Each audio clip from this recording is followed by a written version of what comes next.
رسوله الكريم أما بعد فأعوذ بالله السميع العليم من الشيطان الرجيم بسم الله الرحمن الرحيم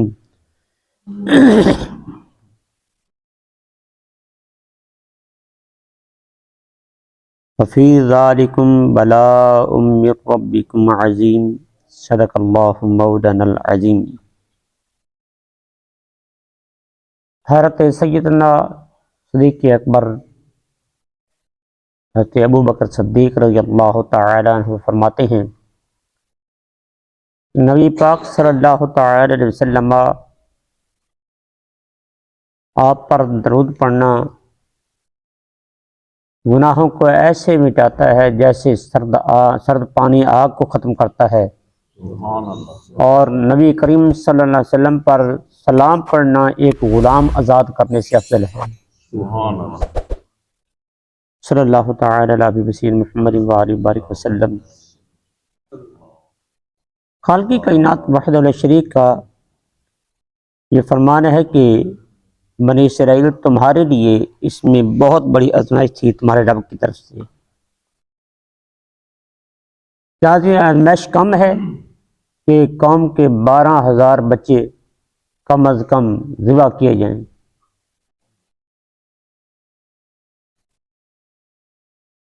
اور آزمائش میں تمہارے لیے بہت بڑی آزمائش، جو گناہ گار تھے، نافرمان تھے، ان کی نافرمانی کی وجہ سے گویا کہ ان کے لیے عذاب، اور جو فرما بردار تھے ان کے لیے آزمائش۔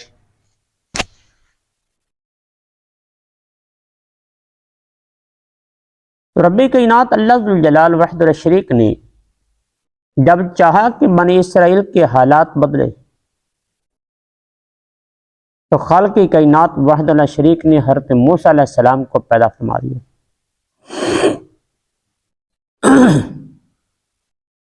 اور جب کہ موسیٰ علیہ السلام نجومیوں نے بتا دیا تھا کہ موسیٰ علیہ السلام کی پیدائش کے بارے میں وہ لڑکا پیدا ہو چکا ہے، جیسے کہ کل بھی آپ کو بتایا گیا کہ موسیٰ علیہ السلام کے پیدا ہونے پر جو داعیہ مقرر تھی آپ کے گھر، موسیٰ علیہ السلام کی والدہ پر، کہ جو بچہ پیدا ہو اس کو ذبح کر دی جائے، جب موسیٰ علیہ السلام کو دیکھا تھا وہ دل و جان سے فریفتہ ہوگی، کہنے لگی کہ بی بی اس کی بچانے کا کوئی ہیلا کرو، اس کو چھپاؤ، کتنا حسین و جمیل ہے۔ تو خود اس نے داعیہ نے یہ یوں کیا کہ ایک بکری کا بچہ ذبح کیا اور اس کو ہنڈیا میں ڈال کر جو پہرے پہ سپاہی کھڑے تھے ان کو کہنے لگی کہ بچہ پیدا ہوا تھا، میں نے اس کو ذبح کر دیا، میں جنگل میں دفنانے کے لیے جا رہی ہوں۔ سپاہیوں نے کوئی زیادہ تحقیق نہ کی۔ ادھر جب نجومیوں نے فرعون کو بتا دیا تو اب فرعون نے سختی کی کوتوالوں پر، جو بچہ زندہ نہ رہنے پائے، تو کوتوالوں نے سپاہیوں کو ڈانٹا، سختی کی۔ تو سپاہیوں نے کہا ہم نے کوئی بچہ بھی نہیں چھوڑا، ہاں ایک بچہ ہے عمران کے گھر پیدا ہوا تھا، اس کی ہم نے زیادہ تحقیق نہیں کہ وہ داعیہ کہتی ہے کہ میں نے بچے کو ذبح کر دیا ہے اور دفنانے کے لیے چلی گئی تھی، کہنے لگے کہ اس کی پڑتال کو تلاشی لو۔ تو بغیر بتائے کہ جو سپاہی تھے وہ حضرت موسیٰ علیہ السلام کے گھر داخل ہو گئے تلاشی لینے کے لیے۔ اتفاق یہ تھا کہ حضرت موسیٰ علیہ السلام اس وقت اپنی بہن کے گود میں تھے، آپ کی بہن کا نام بھی مریم ہے، موسیٰ علیہ السلام کی بہن کا نام بھی مریم ہے۔ موسیٰ علیہ السلام کی بہن نے جب دیکھا کہ سپاہی ہمارے گھر تلاشی لینے کے لیے آ گئی تو ان کو اور تو کوئی بات سوجھی نہ، وہ تنور جل رہا تھا، اس نے اپنے بھائی کو نہ اس میں پھینک دیا، تنور میں ڈال دیا کہ اگر یہ پکڑا گیا تو ہم بھی ذبح کیے جائیں گے اور یہ بچہ بھی ذبح کیا جائے گا، تنور میں ڈال دیتے ہیں تاکہ بچ جائیں۔ جب وہ تلاشی لے کر فارغ ہوئے تو انہوں نے کہا بچہ تو کوئی نہیں، واقعی بچہ جو داعیہ نے ذبح کر دیا تھا، اب بچہ کوئی نہیں۔ تو جب وہ سپاہی چلے گا نا تو حضرت موسیٰ علیہ السلام کی والدہ محترمہ نے مریم سے پوچھا کہ تمہارا بھائی کہاں ہے؟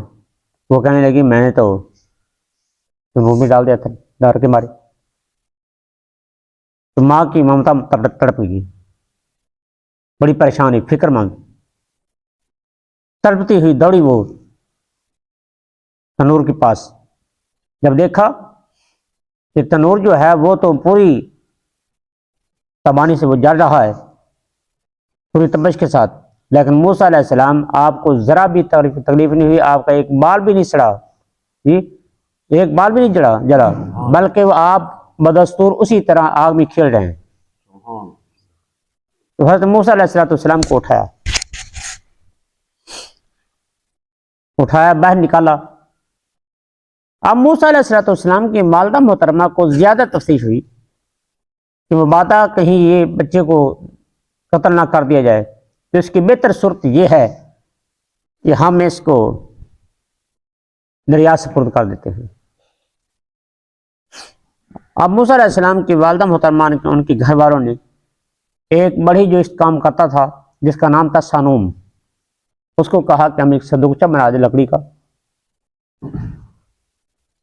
تو ایک روایت میں یہ ہے کہ حضرت جبرائیل علیہ السلام آئے تھے, بڑی کی صورت میں انہوں نے صندوقچہ بنایا, اور دوسری روایت میں یہ ہے کہ اس کا نام سانوم تھا, وہ قوم کا تھا. ادھر وہ صندوقچہ بنا رہا تھا, ادھر حضرت موسیٰ علیہ السلام کی تلاش میں فرعون کی طرف سے یہ اعلان ہو گیا کہ جو بچے کا پتہ دے گا اس کو اتنا انعام دیا جائے گا. اب انعام کے لالچ میں وہ سنوم نے چاہا کہ میں جا کر خبر دیتا ہوں فرعون کو کہ بچہ یہ موجود ہے. جب وہ باہر نکلا نا تو وہ گھٹنوں تک زمین میں تنس گیا, اور آواز آئی کہ اس کے کانوں میں کہ اگر تو نے یہ خبر دی تو سارا زمین میں درسا دیا جائے گا. اب اس کے دل میں ہیبت, خوف طاری ہو گیا. وہ کہنے لگا کہ مجھے بچہ دکھاؤ. جب بچہ دیکھا نا تو حضرت موسیٰ علیہ السلام کے پاؤں کو چومنے لگا. آپ کو دیکھ کر وہ آپ پر عاشقہ اور فرشتہ ہو گیا. اس نے وہ صندوقچہ بھی بنا دیا اور اپنے اس راز کو راز رکھا, اور مزید اس نے صندوقچہ بنانے کی کوئی اجرت وغیرہ بھی نہ دی. یہ پہلا شخص تھا جو موسیٰ علیہ السلام کے قدموں پہ منہ رکھ کر,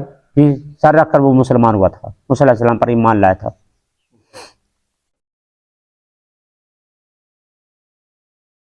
اب وہ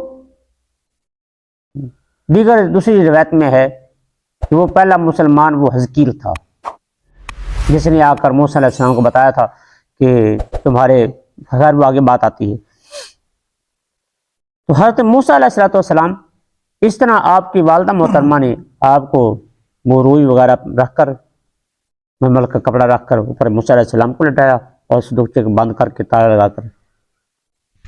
دریا نیل میں بہا دیا. اب دریا نیل میں جب بہا دیا, یہ دیکھیے خیال فرمائیے کہ کیسا جب ایک ماں اپنے بچے کو اپنے ہاتھوں سے دریا میں ڈال رہی ہو تو اس وقت دل میں کیا بیتتی ہے. میرے دل میں یہ تسلی تھی کہ میرا اللہ مجھے یہ واپس لوٹائے گا, جیسا کہ قرآن پاک فرقان حمید میں بھی اللہ تعالیٰ فرماتا ہے کہ ہم نے اس کے یہ دل میں القاء کیا کہ تیری طرح بچہ جو ہے وہ تجھے ملے گا. اب موسیٰ علیہ السلام اللہ تعالیٰ کے پیارے کلیم کو جب بہا دیا گیا اور آپ کی بہن کو یہ نصیحت کی کہ اس کو دیکھتے رہے, دور تھوڑا سا رہ کرنا کہ جس دکھتا کدھر جاتا ہے, تو اس دریا سے وہ نہر جاتی تھی ایک فرعون کے محل کی طرف, باغ کی طرف, جس کا نام تھا عین الشمس. جب وہ فرعون کے محل کی طرف صندوقچہ چلا تو آپ کی بہن نے کہا کہ ماں یہ تو غضب ہو گیا, صندوقچہ جو ہے وہ تو فرعون کے محل کی طرف جا رہا ہے. اب وہ بڑے پریشان ہوئے کہ جن سے بچاتے تھے اسی کے ہاتھ میں آئے گا. خدا کی قدرت کہ اللہ تعالیٰ جیسے فرمانا چاہے. اور فرعون اس وقت اپنی بیوی جو حضرت آسیہ تھی اور اپنے جو نمائندے تھے ان کے ساتھ باغ کے سیر کر رہا تھا. یکدم جو بیوی آسیہ کی نظر پڑی صندوقچے پہ تو آپ نے بندوں کو بھیجا کہ اتنا خوبصورت صندوقچہ یہ کہاں سے آ رہا ہے. جب اٹھایا گیا کھولا گیا تو فرعون وغیرہ سبھی نے دیکھا ایک خوبصورت بچہ جو ہے وہ اس میں موجود ہے، حسین جمیل۔ اب فرعون کہنے لگا کہ یہ وہ بچہ ہے جس کی میں تلاش تھا، یہ میرا اقبال ہے، میرا نصیبہ ہے کہ میرے ہاتھ میں خود بخود آ گیا۔ تو بی بی آسیہ کہنے لگی کہ تو اپنے اس وہمی باطل میں 12,000 بچوں کو تو نے قتل کر دیا، یہ تھوڑا وہی بچہ ہے، یہ کتنا حسین و جمیل ہے، اس کو میں اپنا بیٹا بناؤں گی، میرے پاس اولاد نہیں ہے۔ تو اس وقت فرعون جو ہے وہ مان گیا اور کہنے لگا کہ اس کے دودھ پلانے کا، اب جس دیا کو بلاتے ہیں دودھ پلانے والی کو، موسیٰ علیہ السلام منہ پھیر لیتے ہیں، دودھ نہیں پیتے۔ چلتے چلتے آپ کی بہن بھی اس وقت اس معاملے میں ان کے پاس آ گئی، کہنے لگے کہ یہ بچہ سمجھدار معلوم ہوتا ہے، اچھا لائق معلوم ہوتا ہے، ایک نیک دائی ہے تو بنی اسرائیل کی، اور کہو تو میں اس کو بلا لاتی ہوں، شاید یہ اس کا دودھ پی لے۔ اب مریم جو تھی آپ کی والدہ بہن، وہ آپ کی والدہ کے پاس پہنچی، کہنے لگی ہمیں اس طرح ان کو دائی کی ضرورت ہے دودھ پلانے کی، تو چلو۔ اب موسیٰ علیہ السلام جب آپ کے والدہ محترمہ آئیں تو جو ہی انہوں نے موسیٰ علیہ السلام کو اپنے ساتھ لگایا تو موسیٰ علیہ السلام نے اپنی والدہ کا دودھ پینا شروع کر دیا۔ تو اس وقت جو فرعون تھا اس نے ایک دینار جو ہے روپیہ روزانہ کا جو وہ نوکری مقرر کر دی، فیس مقرر کر دی دودھ پلانے کی۔ وہ والدہ جو ہے اس کو اولاد کی پرورش اس پر واجب ہے، وہ اجرت نہیں لے سکتی، لیکن یہاں پہ اجرت لینا ضروری تھا، کیونکہ ایک تو مال مودی نصیب غازی، دوسرے اگر والدہ اجرت نہ لیتی تو فرعون کے ذہن میں شک پڑ جاتا، جس کی وجہ سے فرعون جو ہے موسیٰ علیہ السلام کو بھی تکلیف پہنچاتا اور آپ کی والدہ کو بھی، اس لحاظ سے مال لینا ضروری تھا۔ جب موسیٰ علیہ السلام 3 سال کے ہوئے نا تو اس نے ایک اونٹ سونے بھرا اور بہت سا سامان دے کر آپ کے والدہ سے حضرت موسیٰ علیہ السلام کو لے لیا فرعون نے۔ اب فرعون جو تھا وہ گودی میں لے کر حضرت موسیٰ علیہ السلام کو کھلا رہا تھا کہ موسیٰ علیہ السلام آپ نے ایک ہاتھ سے اس کی داڑھی کو پکڑا اور دوسرے ہاتھ سے آپ نے تھپڑ مارا فرعون کے چہرے پہ۔ اب وہ تھا تو بچے کا تھپڑ، لیکن جیسے کہتے ہیں پجامے میں کوندا بسرا پہنچ گیا فرعون کا، اس کو بڑا جھٹکا محسوس ہوا،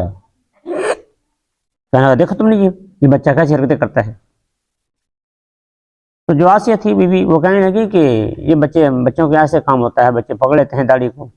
مار بھی لیتے ہیں، یہ کوئی اتنی بات اہم نہیں ہے جیسے جو تم لے رہے ہو۔ کہنے لگا نہیں، جب آسیہ نے کہا کہ بات یہ ہے کہ اس امتحان کر لے،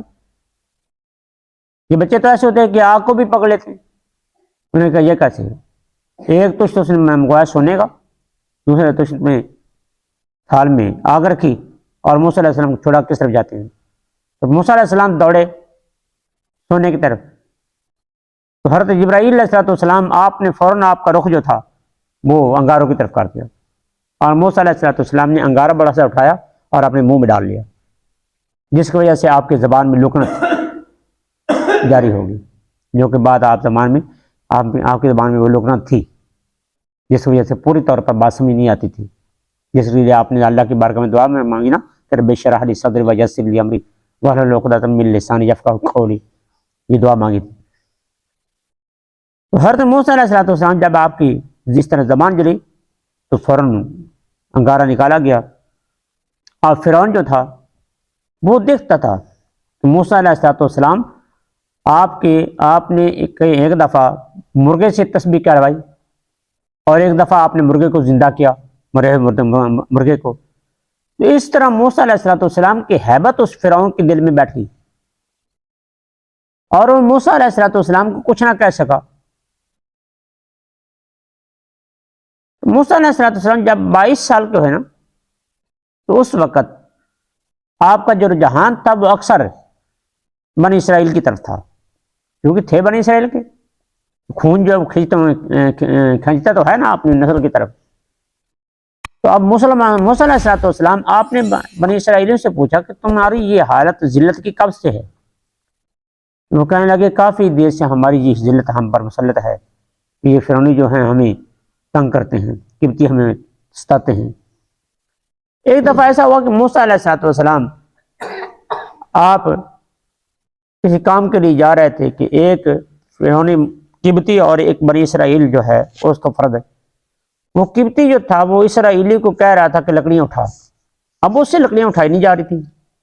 وہ اس کو ڈانٹ پکار رہا تھا، تو اسرائیلی نے مدد کے لیے پکارا تو موسیٰ علیہ السلام آپ نے اس کو فرمایا کہ چھوڑ دے، وہ کہا میں نہیں چھوڑتا۔ موسیٰ علیہ السلام نے غصے میں آ کر اس کو ایک تھپڑ مارا، وہ قبطی وہی مار گیا۔ موسیٰ علیہ السلام بڑے جلالی پیغمبر تھے، طاقت آپ میں بے بہا تھی، ایسے تو نہیں کہ آپ نے جب اسرائیل علیہ السلام آئے جان نکالنے کے لیے تو حدیث پاک میں آتا ہے موسیٰ علیہ السلام نے آپ نے جو ہی آپ نے مکہ مارا، تھپڑ مارا، تو حضرت اسرائیل علیہ السلام کی آنکھ نکل آئی، عرض کرنے لگے مولا کر جا کر اللہ کی بارگاہ میں، یا اللہ تو نے مجھے ایسے آدمی کے طرف بھیجا جو مرنے کو تیار ہی نہیں ہے، میری تو اس نے آنکھ نکال دی۔ تو رب کائنات اللہ الجلال نے فرمایا کہ آئے اسرائیل جاؤ ایک بیل لے جاؤ اور فرماؤ کہ موسیٰ علیہ السلام کو کہ اس بیل کے کمر پہ ہاتھ رکھو، تو جتنے بال نیچے آئیں گے اتنے سال تمہاری عمر زیادہ ہو جائے گی۔ تو فرمانے لگے کہ پھر موت پھر بھی آنی، پھر بھی موت آنی، چلو پھر ابھی لے چل۔ وہ روایات میں آتا ہے، تشریحات میں محدثین فرماتے ہیں کہ موسیٰ علیہ السلام نے تھپڑی اسرائیل علیہ السلام کو کیوں مارا تھا؟ وہ آپ کو تعلیم سکھانے کے لیے کہ تم میرے پاس ایسے آ گئے بغیر اجازت کے، خبردار میرے بعد ایک اللہ کا پیارا محبوب آنے والا ہے، ان کے پاس ایسے نہیں جانا جی، ان کے پاس فوراً چلے جاؤ، میں تمہاری جان نکالنے کے لیے آیا ہوں۔ مصطفیٰ علیہ السلام کی بارگاہ، اس لیے تو اسرائیل علیہ السلام آ کر 3 دفعہ آپ نے اجازت مانگی نبی علیہ السلام کے اہل خانہ سے کہ میں آنا چاہتا ہوں، اجازت ہو تو آؤں۔ تو باہر وہ عرض کر رہا تھا کہ حضرت موسیٰ علیہ السلام جب تھپڑ مار وہ قبطی مر گئے۔ اب لوگوں نے کہا کہ کس نے مارا کس نے مارا، بات جو ہے وہ شبہ میں پڑ گئی، پتہ نہیں کس نے مارا۔ اگلا دن ہوا نا تو وہی اسرائیلی جو تھا اس کو ایک اور قبطی کہہ رہا تھا کہ لکڑی اٹھا، اب موسیٰ علیہ السلام کو اس نے پھر دیکھ کر پھر پکارا میری مدد کرو۔ موسیٰ علیہ السلام نے فرمایا کہ تو کیوں ایسے کرتا ہے جی، اس کو ڈانٹا اور چاہیے کہ اس قبطی کو آپ ماریں، اس کو چھڑائیں۔ تو وہ بندہ جو تھا وہ ڈر گیا، وہ کہنے لگا کہ شاید کہ موسیٰ علیہ السلام مجھے مارنے کے لیے آ رہے ہیں، تو وہ بول اٹھا، کہنے لگا کہ اب موسیٰ تو نے کل ایک بندے کو مارا تھا، اب مجھے مارنا چاہتا ہے۔ لو جی، جو بندے سن رہے تھے ان کو پتہ چل کے کہنے لگے، فرعون کے پاس جا کر کہنے لگے کہ یہ جو تم نے پا رکھا نا اپنا بیٹا بنا رکھا موسیٰ، اس نے ہمارے بندے کو مارا، یہ ہمیں پیش کرو، ہم اس سے بدلہ لینا چاہتے ہیں، قصاص لینا چاہتے ہیں۔ تو اب فرعون نے کوئی تھوڑا سا تمل کیا تو ایک بندہ جو تھا حزقیل وہ دوڑتا ہوا، جس طرح قرآن پاک میں آتا ہے، وہ دوڑتا ہوا وہ پہنچا، وہ کہنے لگا کہ ہاں یہ دوسری جگہ پہ آتا ہے، وہ کہنے دوڑتا ہوا آیا، کہنے لگا کہ موسیٰ علیہ السلام میں قوم کے پاس سے آیا ہوں، ابھی وہ تمہارے مارنے کا مشورہ دے رہے ہیں، نکل جائے یہاں سے۔ اب موسیٰ علیہ السلام وہاں سے آپ نکل پڑے، آپ سیدھا پہنچے مدین میں شعیب علیہ السلام کے ہاں، جو واقعہ آتا ہے قرآن پاک میں، تو شعیب علیہ السلام کے ہاں آپ نے وہاں پہ رہنا شروع کر دیا اور ان کی بیٹی سورہ سے نکاح بھی فرمایا۔ تو ادھر اس لیے اس کا واقعہ پھر آگے جو آئے گا انشاءاللہ تو اپنی جگہ پہ بیان کیا جائے گا۔ تو حضرت موسیٰ علیہ السلام آپ پھر 40 سال فرعون سے مقابلہ فرماتے رہے، اللہ تعالیٰ کی طرف سے جو ہدایت تھی اس کی تلقین فرماتے رہے۔ تو اللہ تعالیٰ اس لیے فرما رہے تھے فی ذالکم بلاء من ربکم عظیم، اس میں تمہارے رب کے لیے تمہارے لیے بہت بڑی آزمائش تھی۔ آگے وعید فراکاں موسیٰ علیہ السلام اپنی قوم کو لے کر کیسے نکلے، انشاءاللہ یہ واقعہ اس لیے میں نے سارا بیان کیا ہے کہ آئندہ اس واقعے سے ہمیں بہت فائدہ ہوگا۔ جو اشارات یا معمولات ہیں انشاءاللہ تعالیٰ وہ میں نشاندہی کروں گا، تو آپ نے جو کہ واقعہ تو سن لیا ہے تو فوراً ذہن نشین ہو جائے گی ساری بات ہے۔ صدق اللہ مولانا العظیم۔ اب آخر میں مسئلہ یہ ہے، فقہی مسئلہ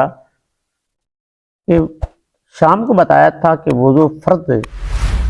کرنا فرض کب ہے، یہ شام کو درس حدیث میں بتایا تھا، اور اب یہ مسئلہ ہے کہ وضو واجب کب ہے کرنا، واجب کب ہے۔ تو یاد رکھیے بیت اللہ شریف خانہ کعبہ معظمہ کا طواف کرتے وقت وضو کرنا واجب ہے، جس طرح کہ کتب فقہ میں موجود ہے کہ جب خانہ کعبہ شریف کا طواف کرنا ہو تو اس وقت وضو کرنا واجب ہے، بغیر وضو کے طواف نہیں کر سکتے۔ صدق اللہ العظیم۔ بسم اللہ الرحمن الرحیم۔